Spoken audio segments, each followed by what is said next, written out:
to go to the research and what you did find, if you could elaborate a little bit on, what are the traits, the mindsets, et cetera, that you found, are most important to cultivate in teams to be more successful.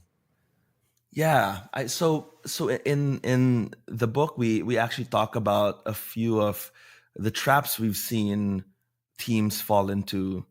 The first is really the trap of speed, which is, I think there's an important reality when you're under a significant amount of pressure, which is things that have more immediate term benefit tend to take precedence or tend to take priority over things that maybe have just as much value, but the benefits come far into the future. And unfortunately, what that means is the pitch deck, the fundraising round, the big presentation, the big product launch, all of that, take high priority. And then things like, fixing a toxic work culture, hiring properly and not taking shortcuts and bring people into your team. A lot of these things around the people actually take second priority.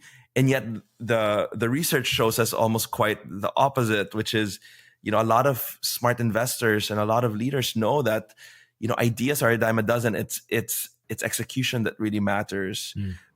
And so, there's some really fascinating research out of Stanford, maybe about 10, 15 years ago now, where they looked at, across 8 years, they looked at some 200 companies and they looked at how they set up their cultures differently.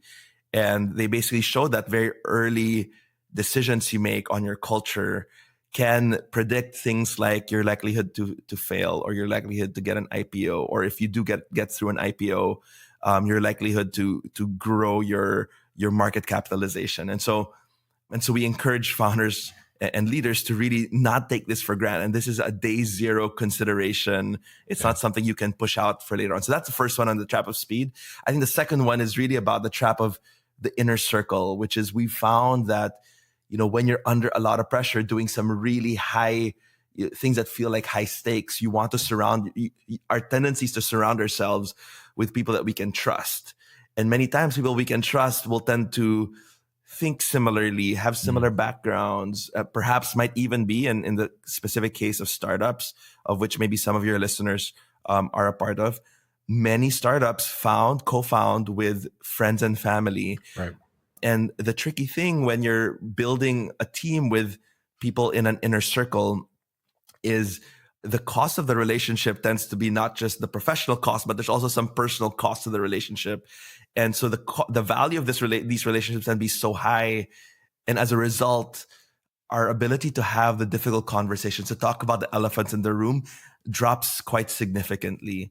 And so we talk about, how do you increase the quality and the quantity of disagreements within the team. And you need to invite those disagreements. You can't just expect them to come, because your team, who don't have as much power as you do in that setting, will assume you don't want it if you're not inviting it. So that's the second one. I think that just the last one to highlight is the trap of confidence. And just, we find that a lot of leaders and a lot of teams are held hostage by moments that bring a lot of self-doubt and feel like a real setback.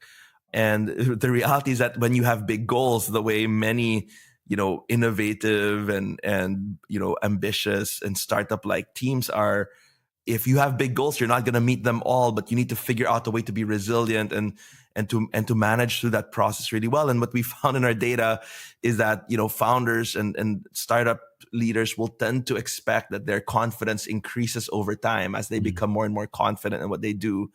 What we found instead is quite the opposite, which is confidence tends to be highest at the beginning of the journey. And you need that confidence to even get started. If everyone knew just what it would take to succeed in a venture, whether it's, entrepreneurial or inside a company, many of them will actually not start. So you almost need that overconfidence at the beginning. But as they begin to see what great looks like and what just excellent needs to look like in achieving those goals, they quickly realize that they're so far from that paragon. And so a lot of their confidence declines. And then they assume that drop in confidence is a signal of future failure, when actually it's a signal of growth. And so we try to help, leaders and teams to really understand that those uncomfortable moments is a signal to keep on going and not necessarily to quit and throw in the towel.